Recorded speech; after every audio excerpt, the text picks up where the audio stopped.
자, 인사합시다. 네, 반갑습니다. 저는 메가랜드에서 부동산학 개론을 강의하는 이종호입니다. 자, 3회 모의고사, 3회 전국 동시 모의고사 부동산학 개론 해설 강의를 지금부터 시작해 보도록 할게요. 3회 모의고사에서는 좀 중점을 뒀던 게 지난 우리 4월 5일 날, 우리 2025년 4월 5일 날 36회 감정평가사 1차 시험이 있었거든요. 그때 부동산학 원론에서 이제 우리 시험과 관계되는 내용들을 좀 많이 출제를 해봤습니다. 그래서 원본 웬만하면 훼손하지 않고 그대로 살려서 이제 그대로 내봤으니까 여기 문제들을 좀 잘 소화하시면 최근 다른 시험의 출제 경향도 제대로 한번 확인해 볼 수 있지 않겠느냐, 그런 측면이 있습니다. 한 10문제 넘게 가져왔어요. 10문제 넘게 35회, 36회죠. 부동산학 원론 시험 문제를 가지고 왔다. 감정평가사. 자, 1번부터 한번 풀이를 시작해 보도록 할게요. 토지와는 독립된 부동산으로 간주되는 정착물에 대해서 옳은 것을 모두 골라라 그랬습니다. 일단 요 가식 중에 있는 수목하고요. 가식 중에 있는 수목이라 그래요. 요거 하고 그다음 그 경작수확물 이런 놈들은요, 뭐가 아니냐면 그냥 동산이에요. 동산. 일단 얘들은 토지정착물조차 아니에요. 토지정착물조차 아니고, 토지정착물은 맞는데 국어하고요. 국어하고 매년 경작 노력을 요하지 않는 다년생 식물은요, 종속적인 정착물이고, 여기서는 독립적인 정착물만 물어봤지 않습니까? 그죠? 네, 그래서 독립적인 정착물은 두 개밖에 없습니다. 건물하고요, 소유권 보존 등기를 받은 임목, 이렇게 두 개. 그래서 디귿 리얼이니까 답은 3번이 되는 그런 문제가 됩니다. 참고로 요거 말고도요, 그 명인방법을 갖춘 미분리 과실이 있었고, 명인방법을 갖춘 수목도 있었습니다. 미분리 과실과 수목. 그리고 마지막으로 타인 토지에 경작 재배되고 있는 농작물까지.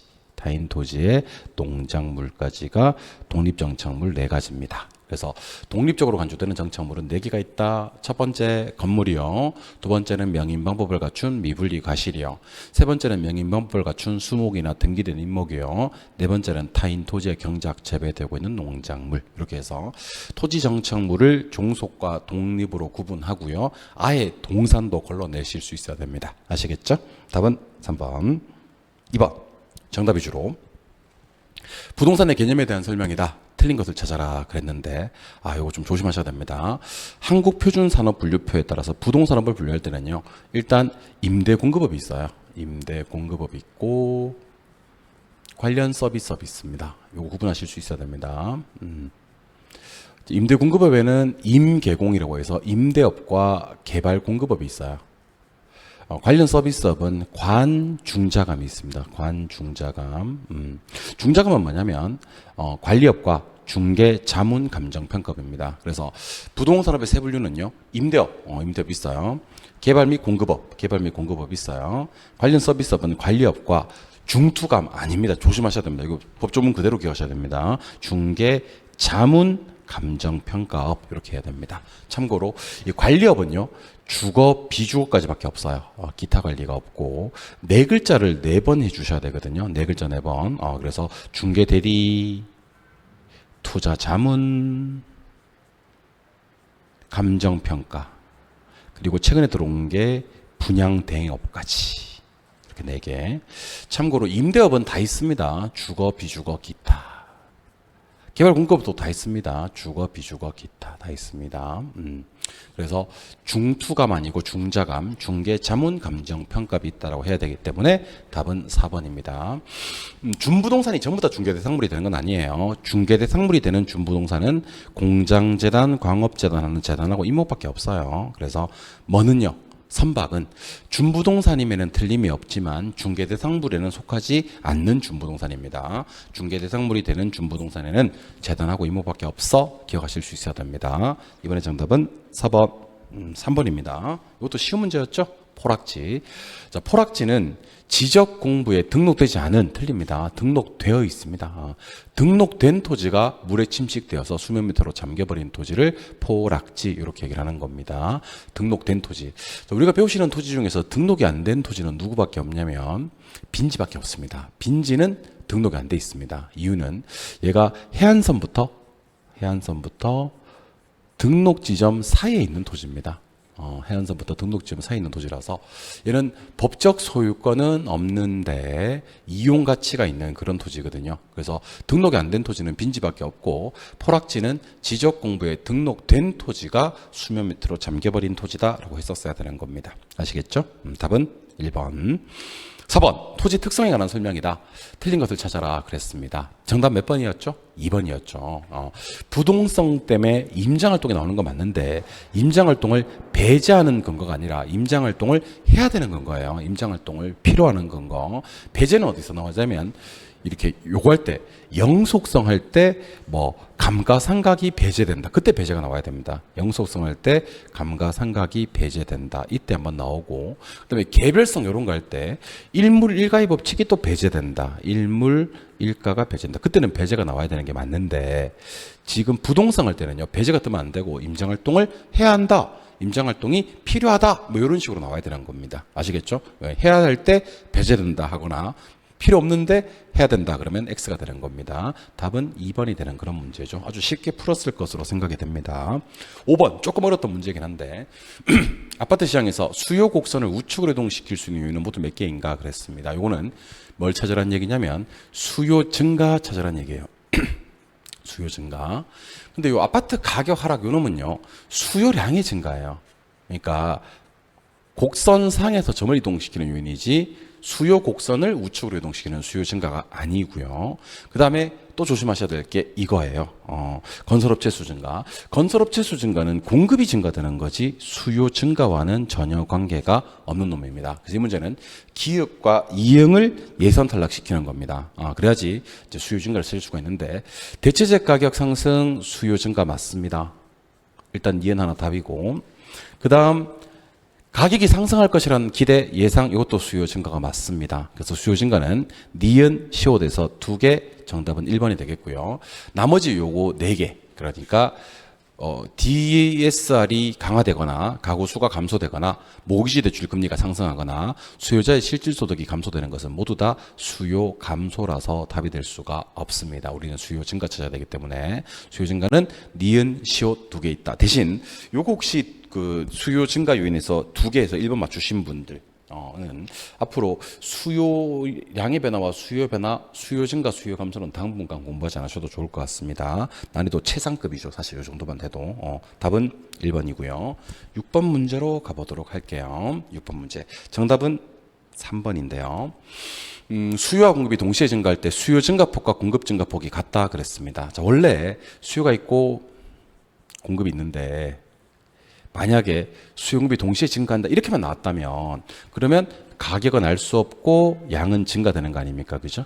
그런데 지금은 수요 증가폭과 공급 증가폭이 같다면 동일하다는 말이 나왔습니다.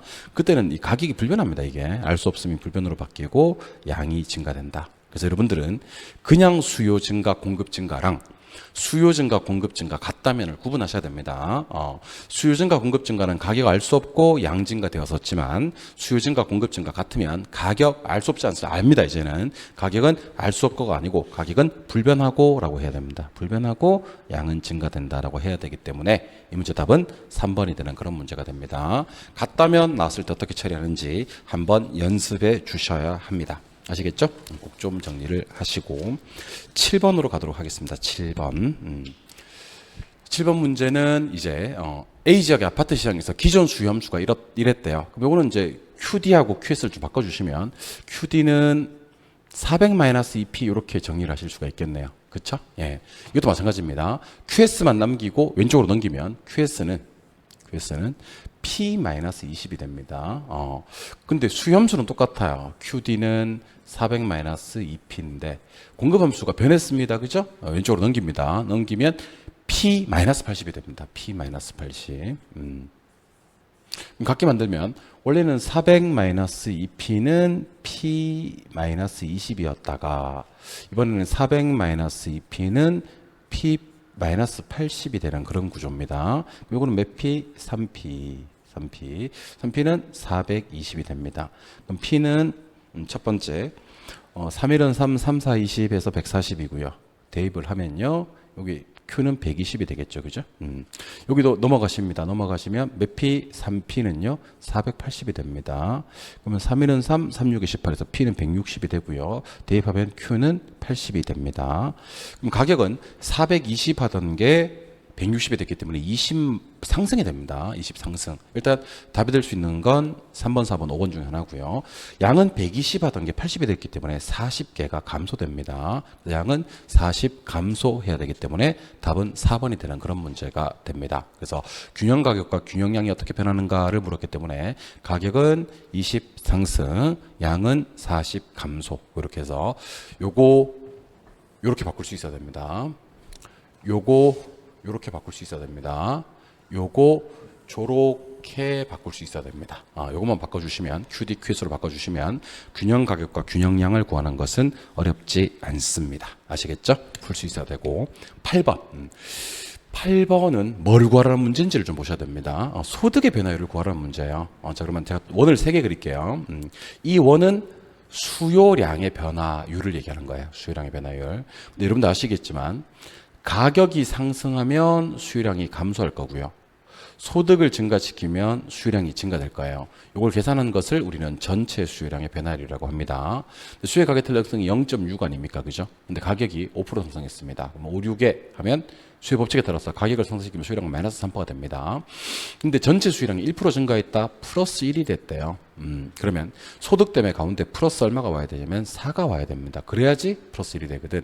근데 수요의 소득 탄력성이 얼마라고 했냐면 0.5라 그랬습니다. 0.5. 그러면 수요 소득 탄력성은 소득의 변화율분의 수요량의 변화율인데 수요량을 4% 증가시키려고 그러면 밑에 게 2배가 변하면 됩니다. 그래서 플러스 8%라고 해야 되기 때문에 8% 증가 4번이 정답이 되는 그런 문제가 됩니다. 아시겠죠? 원 3개 그려놓고 이 원은 수요량이고 소득의 변화를 물었기 때문에 소득은 플러스 8이다 까지를 기억해 주시기 바랍니다. 답은 4번. 9번 문제. 9번 문제도 이제 이번 36회 4월 5일 날 있었던 평가 타시면 있는 문제를 그대로 한번 가지고 와봤습니다.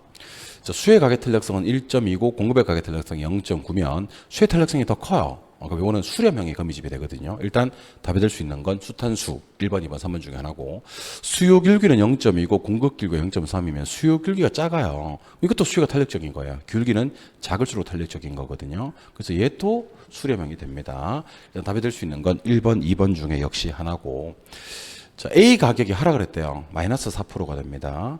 B 수요가 3% 감소했답니다. 마이너스 3%가 됩니다.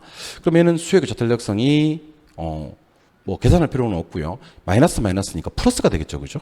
그럼 이거는 대체제가 됩니다. 한 놈 가격이 하락할 때 다른 놈 수요가 감소되는 재화는 같은 방향으로 움직여서 대체제가 됩니다. 답은 그래서 1번이 되는 그런 문제가 됩니다. 그러니까 하락할 때 다른 놈 수요량이 증가했다면 보완제가 되는데 하락할 때 감소했다면 둘은 무슨 문제? 대체제가 된다. 기억해 주셔야 됩니다. 답은 1번. 같은 방향 움직인 겁니다. 10번. 최근에는 등장하지 않았습니다만 여가 과정과 주거 분리 당연히 알고 계셔야 되겠죠. 답은 5번인데요.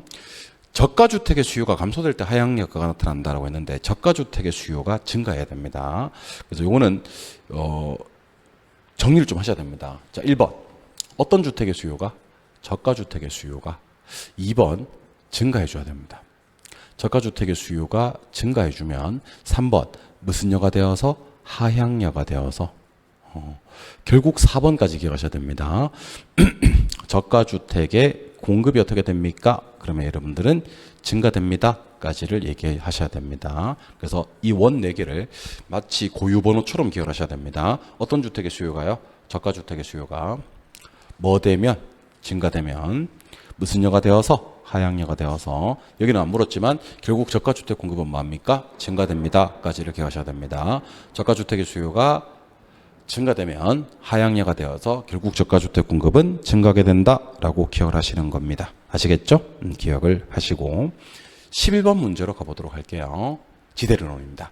자, 튀네는 상업입지론을 주장하신 분이 아닙니다. 튀네는 고립국을 통해서 농업활동, 농업입지론을 주장하신 분입니다. 그래서 튀네의 입지론에서는요, 집약농업, 조박농업 이렇게 해서 농업이라는 표현이 나와야 됩니다. 답은 2번입니다.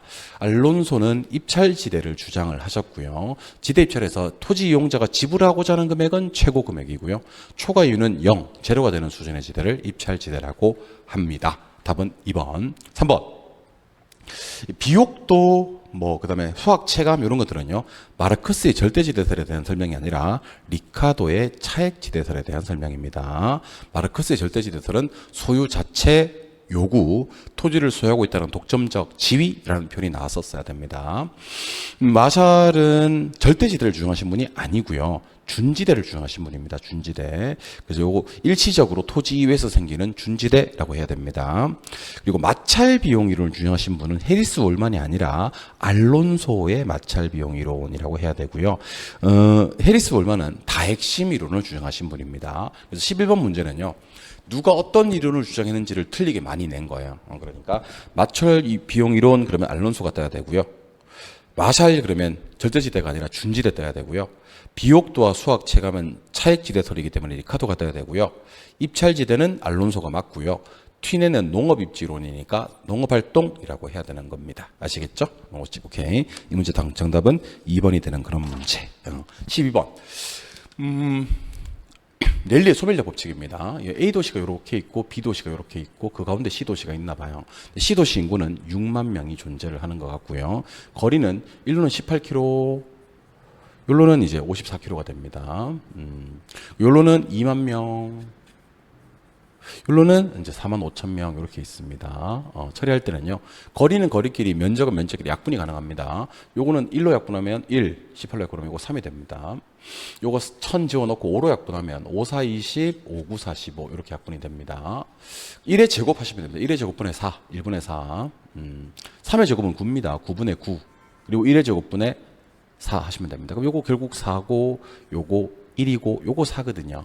그러면 요로 몇 프로 가냐면 5분의 4기 때문에 80%가 가는 거예요. 절로 80% 가면 요로는 몇 프로? 20%밖에 안 가는 거죠. 근데 6만 명에 80% 가면 6, 8에 48에서 4만 8천 명 갑니다. 요로는 12,000명만 가고, 레일리의 소멸인력 법칙 계산 문제 절대로 틀리는 일이 있어서는 안 되겠죠. 답은 3번이 되는 그런 문제가 됩니다. 13번 문제. 13번은 다핵심 이론에서 핵이 성립하는 원인. 자, 요 두 개가 핵심입니다. 동종끼리는 모입니다. 집적하고요. 이종끼리 분산합니다. 근데 동종을 뭐라고 부르기도 하냐면 유사활동이다라고 하기도 합니다. 1번하고 3번은 같은 얘기입니다. 그 애들은 양립해야 됩니다. 유사활동끼리는 양립해야 될 거고, 이질적인 것들끼리 비양립을 합니다. 틀린 걸 찾아야 되니까 답은 4번이고요.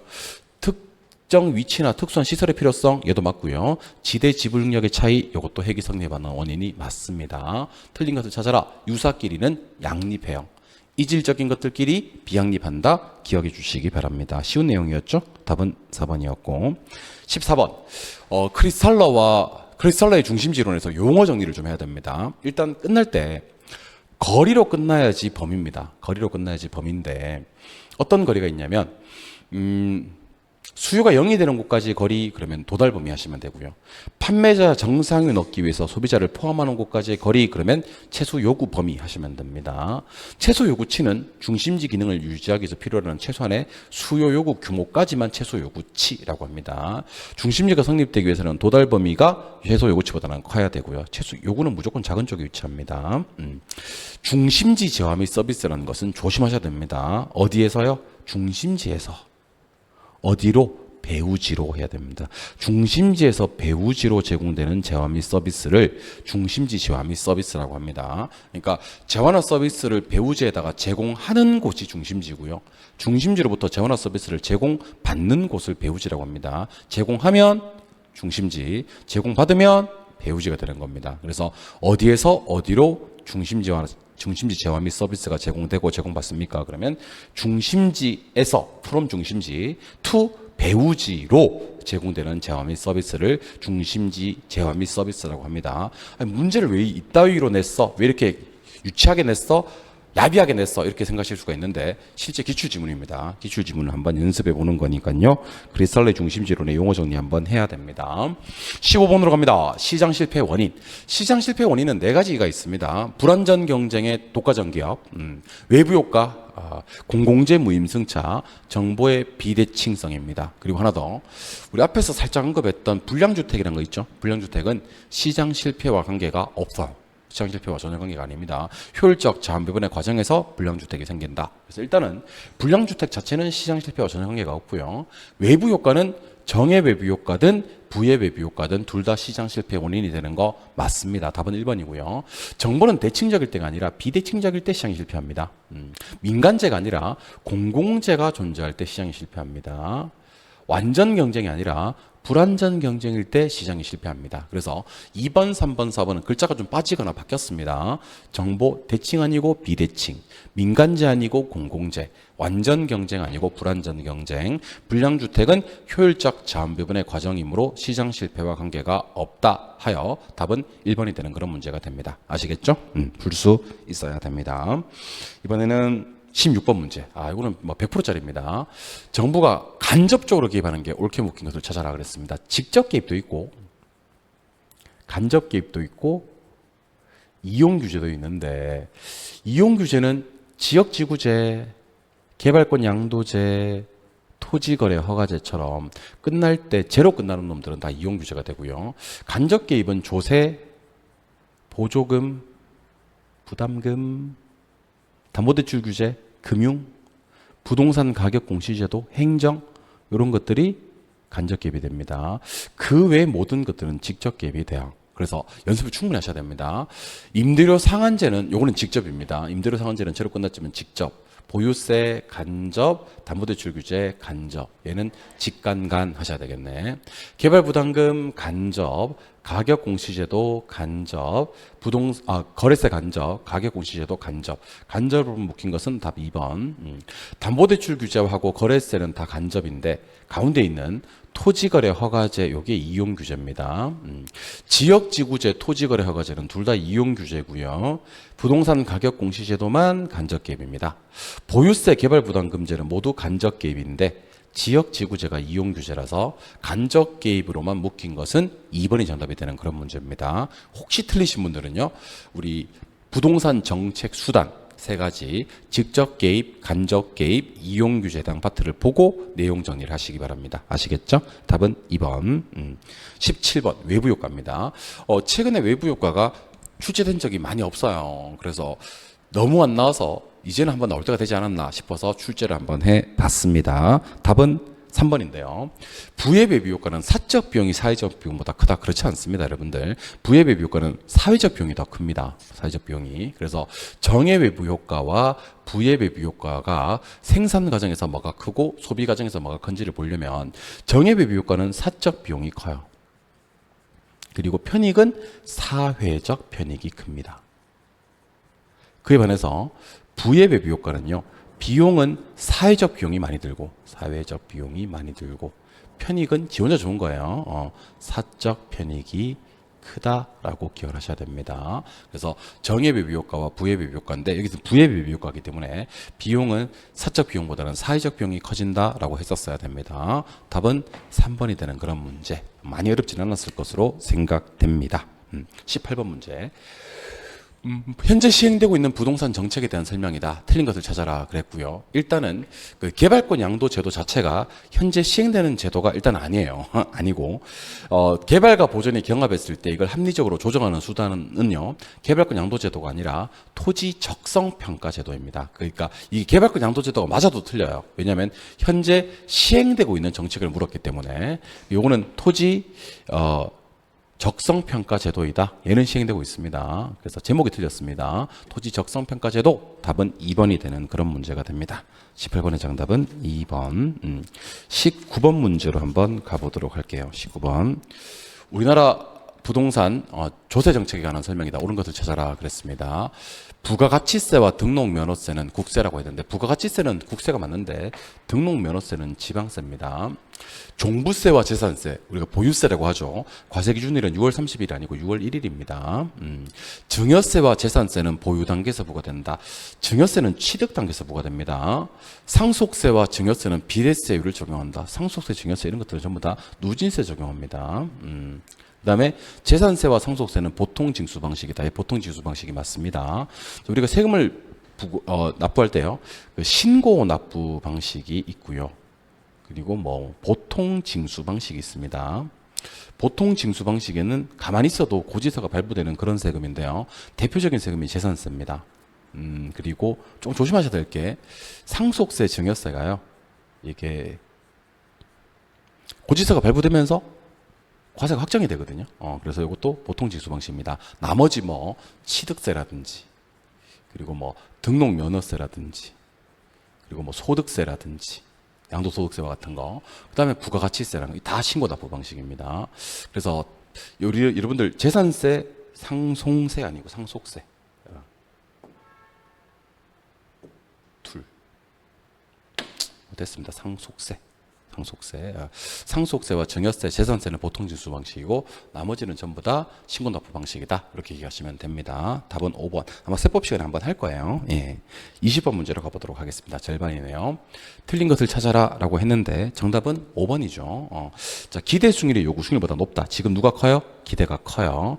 근데 마지막에는 기대 승률과 요구 승률이 뭐해지면서 같아지면서 균형을 이룬다라고 해야 되거든요. 그러면 이때는 대상 부동산의 수요가 증가하고 요구 수익률이 상승하는 것이 아니라 기대 수익률이 하락하기 시작합니다. 기대 수익률이 하락하여 균형을 이룬다. 얘가 올라와서 균형을 이루는 게 아니라 얘가 떨어져서 균형을 이루게 되는 겁니다.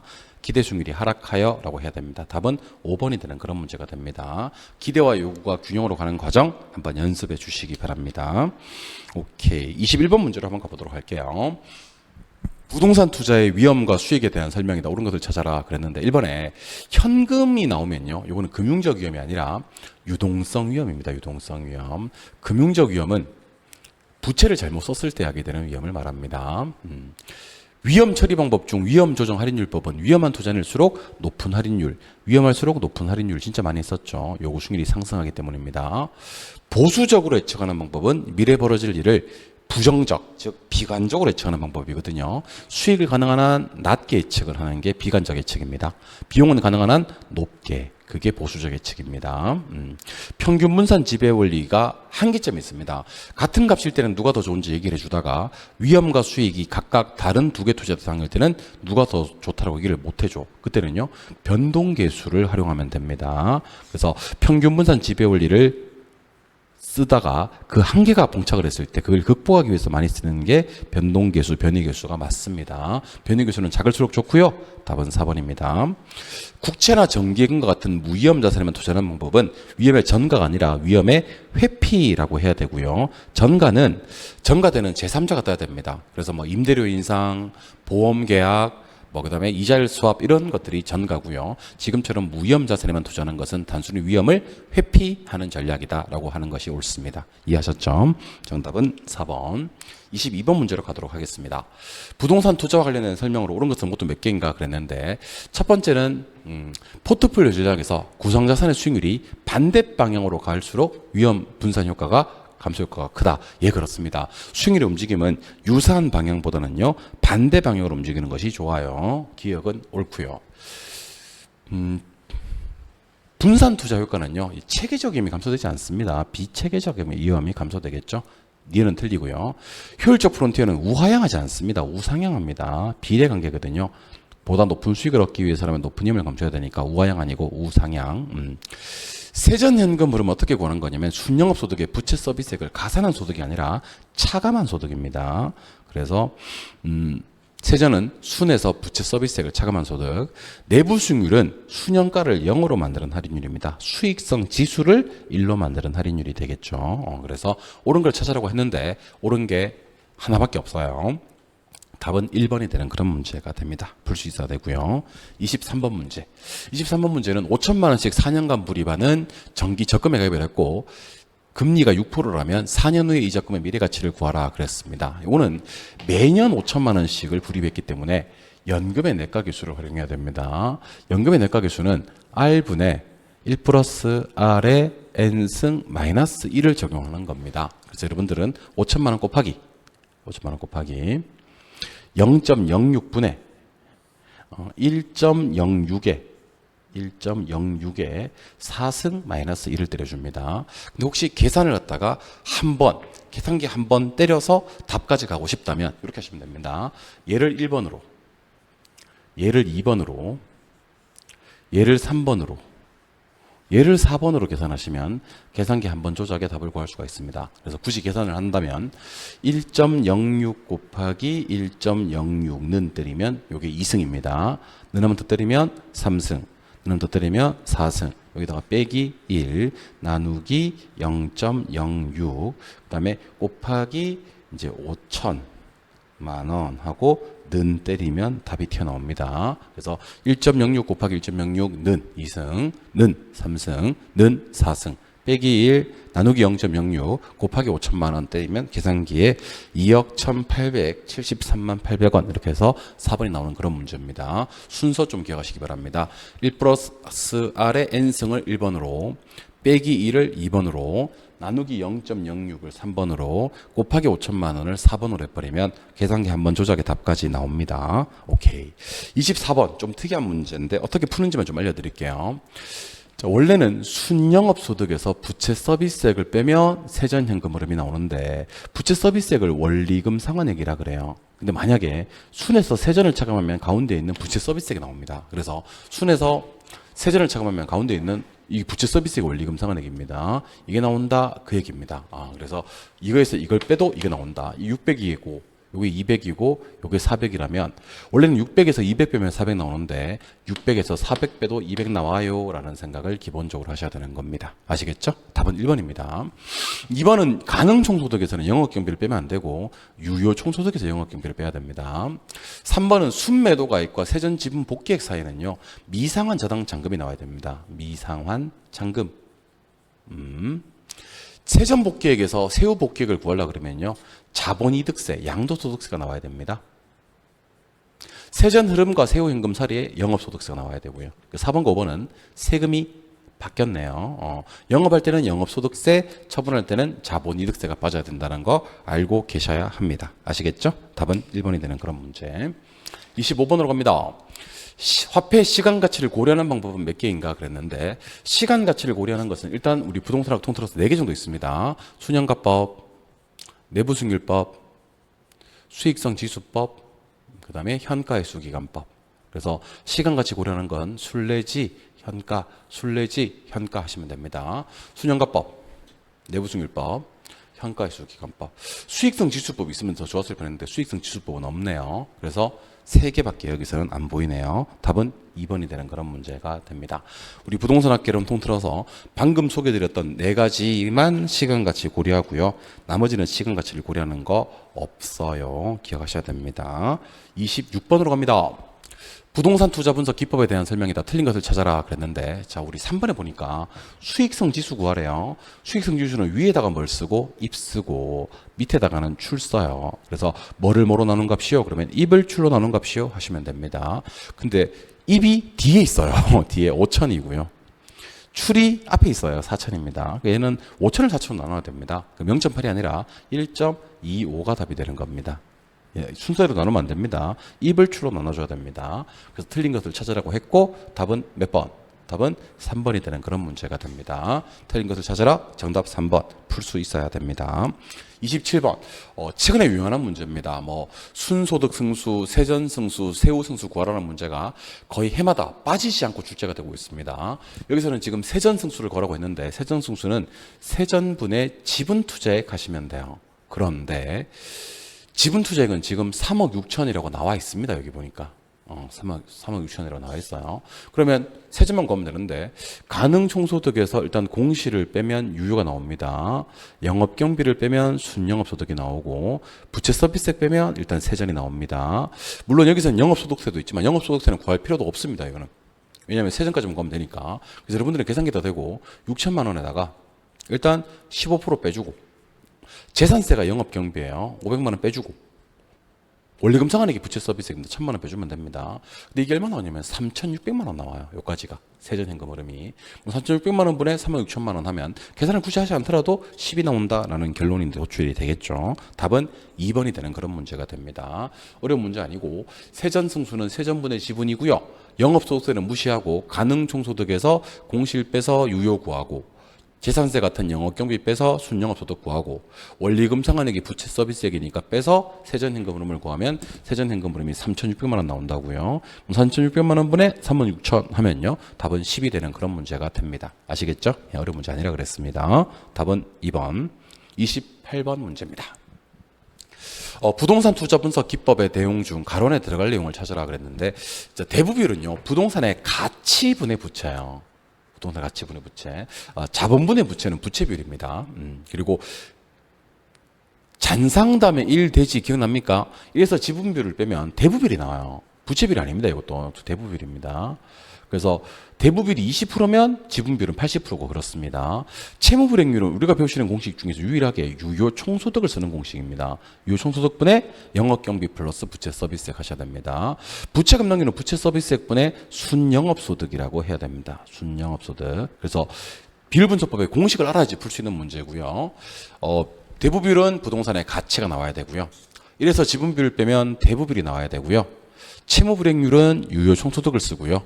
부채 감당률은 순영업소득을 쓴다라고 얘기하실 수가 있어야 됩니다. 이 문제 정답은 3번이 되는 그런 문제가 됩니다. 비율분석법 관련되는 문제였습니다. 답은 3번.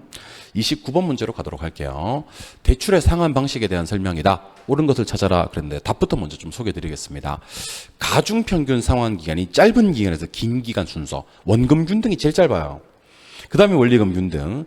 그 다음이 최정식, 가장 긴 게 만기일치 상환 방식입니다. 최근에 가중평균 상환기간 듀레이션, 좀 힘드시면 회수기간으로 해석하셔도 괜찮습니다. 회수가 제일 빠른 거 원금 균등, 그 다음 원리금 균등, 그 다음 최정식. 회수가 아예 안 되는 게 만기일치 상환입니다. 답은 5번이 되는 그런 문제가 되겠고요. 1번. 원리금 균등 상환의 경우에는 매기간 상환하는 원리금 상환액, 대출 잔액, 이자 상환액이 점차적으로 감소된다. 요거 세 가지가 점차적으로 상환 감소되는 유명한 방식이 있긴 합니다. 근데 이거는 원금 균등입니다. 원금 균등이 세 가지가 줄어요. 원금 균등은 원금이 증가되는 대신 이자가 감소한다. 요거잖아요. 여기 원리 이렇게 했을 때 원금이 증가되고 이자가 감소되는 것은 원금 균등이 아니라 원리금 균등입니다. 1번, 2번은 제목이 바뀐 것 같고요. 최정식 상환은요, 미래 소득이 증가될 것으로 예측되는 차입자에게 적합한 방식이죠. 대출 만기 시까지 은행의 이자를 제일 많이 내는 것은요, 최정식이 제일 첫 번째고요. 그다음에 원리금 균등이고요. 원금 균등은 은행에다 갖다 바치는 이자가 제일 작습니다. 원금 균등을 뒤로 빼셔야 됩니다. 그래서 이자를 제일 많이 내는 거 최정식. 그 다음에 원리금, 그 다음에 원금 균등이고 굳이 앞에 쓰겠다면요. 만기일시 상환 방식이 끝판왕입니다. 만기일시 상환 방식은 은행에다 갖다 바치는 이자가 가장 많은 상환이다 라고 기억을 하시는 겁니다. 이 문제 답은 5번이 되는 그런 문제가 되겠네.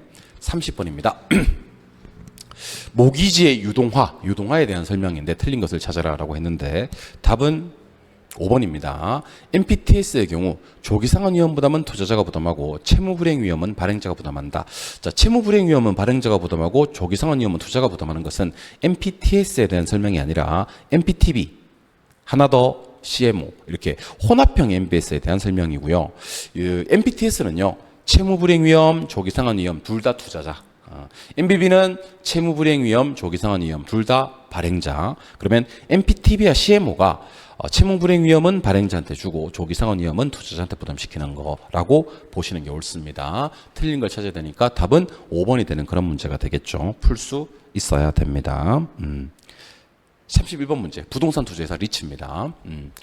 자기관리 부동산 투자회사는 자산의 투자 운용 업무를 자산관리회사에다가 위탁한다. 자산관리회사에다가 업무를 위탁하는 부동산 투자회사는요. 자기관리가 아니라 위탁관리하고 기업 구조조정 부동산 투자회사입니다. 2번. 기업 구조조정은 1인당 주식 소유 한도를 50% 제한을 두고 있다. 이거 50-50X이기 때문에 기업 구조조정 부동산 투자회사는 1인당 주식 소유 한도에 제한이 없습니다. 여기서는 지금 부동산 증권, 현금 세 개가 다 나왔어요. 그때는 세트 메뉴이기 때문에 80 이렇게 해야 됩니다. 그러니까 부동산, 증권, 현금으로 다 나오면서 자산 구성을 묻는 경우와 부동산만 나오면서 자산 구성을 묻는 경우가 있어요. 부동산, 증권, 현금 다 나오면 80%고요. 부동산만 나오면 70%예요. 세트 8,000원, 단품 7,000원으로 암기합니다. 3번도 틀립니다. 4번. 부동산 투자회사의 회계 처리. 자, 부동산 투자회사의 회계 처리는요. 금융위원회가 정하는 회계 기준에 따릅니다. 우리 부동산학에서 금융위원회가 두 분밖에 안 나옵니다. 첫 번째는 LTV, DTI, DSR. 요 기준을 누가 정합니까? 그러면 금융위원회 하시면 되고요. 지금 소개드렸던 부동산 투자회사 리츠의 회계 처리, 리츠의 회계 처리도 금융위원회가 정하는 회계 기준에 따른다라고 해야 되는 겁니다. 아시겠죠? 5번. 이거 답으로 체크하시면 곤란합니다. 아주 곤란합니다. 5년 이상 종사하면 자기관리 부동산 투자회사의 자산운용 전문력이 될 수 있는 사람은요, 공인중개사하고 감정평가사입니다. 중개사, 평가사는 5년이고요. 부동산 관련 석사 이상 소지자는 3년만 종사해도 자기관리 부동산 투자회사의 자산운용 전문 인력이 될 수가 있습니다. 아시겠죠? 틀렸습니다. 답은 4번만 옳겠네요. 이제는 32번 문제로 넘어가도록 하겠습니다. 부동산 개발입니다. 일단 틀린 것을 찾아라라고 했는데 이거 틀리신 분 없겠죠 설마. 답이 2번입니다. 시장에 공급된 부동산이 소비되는지를 조사하는 것은 민감도 분석이 아니죠. 민감도 분석이 아니라 이거는 흡술 분석이고 민감도 분석은 투입 요소를 변화시켰을 때 그 투자 내 결과치가 어떠한 영향을 받는지를 분석하는 기법. 투입 요소 결과치 나오면 민감도 분석. 시장에 공급된 부동산이 얼마만큼 소비되는지 따지는 것은 흡술 분석이 됩니다. 두 개 바뀌었습니다. 답은 2번이 되는 그런 문제가 되겠네. 나머지는 편안하게 보셔도 관계없습니다. 33번입니다. 33번은 아파트 재건축 사업할 때 조합이 구성이 될 건데 어떻게 하면 긍정적이고 어떻게 하면 부정적이지 긍정적인 거 찾아라 그랬습니다. 건설 자재 가격 상승하는 건 부정적이고요. 일반 분양가가 상승하는 건 좋은 거고요. 조합원 부담금 인상되는 건 안 좋은 거고요. 용적률이 할증되면 일반 분양 물량이 늘어나는 거니까 좋은 거고요. 금리가 하락되는 거 좋은 거고요. 공사 기간은 짧은 게 좋아요. 기부 체납은 누가 누구한테 내는 게 기부 체납이냐면 조합이 시한테 내는 게 기부 체납입니다. 그래서 기부 체납은 감소되는 게 좋아요. 증가되면 안 좋습니다. 그래서 O를 찾아야 되겠네요. 긍정적인 거니까. 일반 분양가 상승 땡큐, 용적률 할증 땡큐, 이주비 금리 하락 땡큐. 그래서 땡큐 할 수 있는 건 3개밖에 없습니다. 답은 2번이 되는 그런 문제. 33번의 정답은 2번. 34번은 이번 4월로 올라 있었던 감정평가사 시험 문제를 그대로 한번 가지고 와봤습니다. 여러분들 제가 부동산 마케팅 공부하실 때는 뭐를 좀 하라 그랬냐면 영어를 직접 한번 써보자 그랬던 거 기억납니까? 직접 써봐야 됩니다. 답이 5번인데 아이다가 뭐야 그러면 첫 번째는 어텐션입니다. 그리고 인터레스트, 디자이어, 액션입니다. 즉 액션과 어텐션이 바뀌었습니다. 아이다. 이거 4개를 묻는 게 아니고 순서를 묻는 거예요. 첫 번째는 어텐션, 주의 주목. 두 번째는 인트레스트, 관심 흥미. 세 번째는 디자이어, 욕구 욕망. 마지막에 액션, 행동이 나와야 되는 겁니다. 이해하셨죠? 예. 답은 5번이 되는 그런 문제가 됩니다. 풀 수 있어야 되고요. 35번 문제도 한번 가볼게요. 감칙 구조에 규정된 기본적 상해 확정에 포함되어야 될 내용으로 틀린 것을 찾아라 그랬습니다. 기본적 상해 확정에 포함되어야 될 것은요. 의대, 감기 2번 걸려주고 자수해 주면 됩니다. 그래서 의뢰인, 대상 물건, 감정평가 목적, 감정평가 조건, 기준 시점, 기준 가치, 자문 용역, 수수료, 실비가 기본적 상해 확정입니다. 기본적 상해 확정이 우리 중개사 시험에서는 한 번도 안 나왔는데 평가사 시험에서는 3번이나 나왔던 내용이라서 감칙 구조에 규정된 기본적 상해 확정 8개, 의대, 감기, 자수를 기억하셔야 됩니다. 그래서 감정평가 목적 있고요. 기준 가치 있고요. 자문 용역 있습니다. 그 다음에 대상 물건 있고요. 최유효 이용은 우리나라 감칙에 규정되어 있는 내용이 아닙니다. 감정평가할 때는 당연히 최유효 이용을 전제로 평가합니다만 실제 실무에서는 최유효 이용을 전제로 평가합니다만 감정평가 규칙 자체에는 최유효 이용이 없어요. 규정이 없습니다. 기억을 하시고요. 답은 1번입니다. 36번으로 한번 가볼까요? 감치 규정에 대한 정의로 옳은 것을 찾아라 그랬는데 정답 보기 전에 기준 시점은 현장 조사를 완료한 날짜가 아니죠. 가격 조사를 완료한 날짜입니다. 일단 틀리고 가치 형성 요인은 시장 가치가 아니죠. 경제적 가치죠. 환경일지계죠. 틀리고 인근 지역은 속한 지역 맞고 이용이 동질적인 건 맞는데 가치 형성 요인 중에서 개별 요인이 아니라 지역 요인을 공유하는 지역입니다. 유명한 표현입니다. 3번도 틀리고 4번은 적정한 실거래가를 요게 알고 계셔야 되는데 도시일 때는 3년만 보면 됩니다. 거래가 빈번하니까 그 밖의 지역을 5년을 봐야 됩니다. 자, 공장재단을 감정평가할 때는요, 공장재단을 구성하는 개별 물건들의 감정평가액을 합산해서 구하는 게 원칙입니다. 하지만 계속적인 수익이 예상되어서 일괄 평가할 때는요, 수익 하나 뽑습니다. 자, 대부분의 일괄 평가는 거래사례 비교법을 쓰는데 공장재단만은 일괄 평가란 말이 떠도 수익하는 법 따로 기억하셔야 됩니다. 중요합니다, 이거. 답은 5번입니다. 왜냐하면 시험에 한번 나올 때도 됐는데 공장재단이 단 한 번도 나온 적이 없어요. 공장재단은 일괄이 떠도 목에 칼이 들어와도 얘는 수익하는 법 기억하시기 바랍니다. 최근에 수익하는 법이 너무 많이 나와요. 그래서 수익하는 법 쓰는 물건은요. 전남 영광에 가면 이 공기업들이 엄청나게 많은데 이 공기업들이 전부 다 비상장되어 있어요. 이렇게 암기하시면 됩니다. 영광에 있는 공기업들은 비상장되어 있어요. 그래서 영업권뿐만이 아닙니다. 권으로 끝나는 게 7개 있습니다. 영업권, 특허권, 저작권, 상표권, 디자인권, 실용신앙권, 전용 특선 이용권 전부 다 수익하는 법입니다. 광업재단, 지금 소개해드렸던 공장재단 일괄이 떠도 수익하는 법입니다. 그리고 기업가치, 비상장 채권 이런 것들은 전부 다 수익하는 법 쓴다 기억하시고요. 최근에 수익하는 법 정말 많이 물으니까 영광공기업 비상장, 영광공기업 비상장으로 수익하는 법 쓰는 물건들 기억해 주시면 좋을 것 같습니다. 아시겠죠? 옳은 걸 찾으라고 했으니까 답은 5번이 되는 그런 문제가 되겠네. 37번 문제로 가보도록 할게요. 자, 요거 나온 지 꽤 됐습니다. 제곱미터당 제조달 원가는 얼마인가 그랬습니다. 자, 일단 직접 공사비 이거 더 해야 됩니다. 2억 1천만 원. 간접 공사비 이것도 더 해야 됩니다. 이거 더 해야 됩니다. 이것도 더 해야 됩니다. 다 해야 됩니다. 이거. 다 더하면 신축 공사비가 나옵니다. 현재 신축 공사비는 얼마냐면 4억입니다. 4억. 근데 그때 공사비가 5%씩 가격이 상승했대요. 3년 전에. 그러면 1.05에 3승을 때려줍니다. 이게 이제 제조달 원가가 되거든요. 근데 제곱미터당 제조달 원가는 여기다 나누기 연면적을 때려줍니다. 대지 면적은 중요하지 않습니다. 연면적이니까 나누기 2,500을 때려주고 는 때리면 됩니다. 그래서 여러분들은 계산기 있다 대고 이렇게 하시는 것도 괜찮을 것 같아요. 1.05 곱하기 1.05 는 2승 는 3승 곱하기 4억을 먼저 때려줘도 괜찮아요. 4억을 때려주고 나누기 2,500 이렇게 때려줘도 나누기 여기 지울까? 이제 내가 쓰던 프로그램이 아니라서 이제 찾았어. 닭춤을 쓰는데 오늘 이게 좀 안 맞아가지고 나누기 2,500하고 는 때려주면 됩니다. 그럼 계산기에 185,220원이 들 겁니다. 답은 3번이고요. 최근에 제곱미터당 제조달원가 구하라는 문제가 나온 적이 없으니까 한번 연습은 해보셔야 될 것 같습니다. 아시겠죠? 이번에는 38번 문제로 가보도록 할게요. 38번. 자, 일단 돈이 중요하니까 돈 8억 곱하기가 시작됩니다. 면적이 대상은 230이고요. 사례는 200 아닙니까? 그죠? 이때는 그냥 곱하기 230 나누기 200 때리면 됩니다.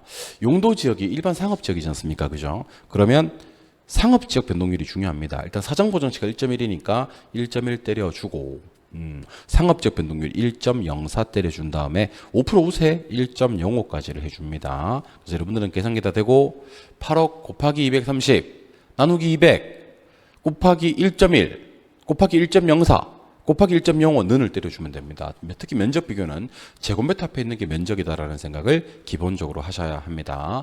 용도 지역이 일반 상업 지역이기 때문에 주거지역 변동률은 개무시한다는 게 이 문제의 핵심이 됩니다. 아시겠죠?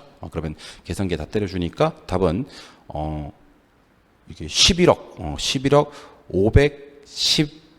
510만 4천 원이 나오네요. 그죠? 답은 4번이 되는 그런 문제가 됩니다. 풀 수 있어야 되고요. 39번 이제 다 풀어갑니다. 감정평가 3방식에 관한 각종 산식에 관한 내용인데 옳은 것을 찾아라 그랬습니다. 적산가액은 기초가액에다가 감가누계를 빼는 것이 아니라 제조달 원가에다가 빼야 됩니다. 제조달 원가. 적산임료는 재환필이 아닙니다. 기기필입니다. 얘는 기초가액에다가 기대 이율을 곱하고 필요한 경비를 더해줘야 됩니다. 앞에 그 두 개가 틀렸습니다. 수익임료는 수필이 맞습니다. 여러분들 수필 답은 3번이고요. 토지가액은 비사지계획 아닙니다. 여러분들 비시지계획입니다. 요거 시점 추정이 나와야 됩니다. 공시지가기준법에서는 사정 보장하지 않습니다. 비시지계획 해야 됩니다.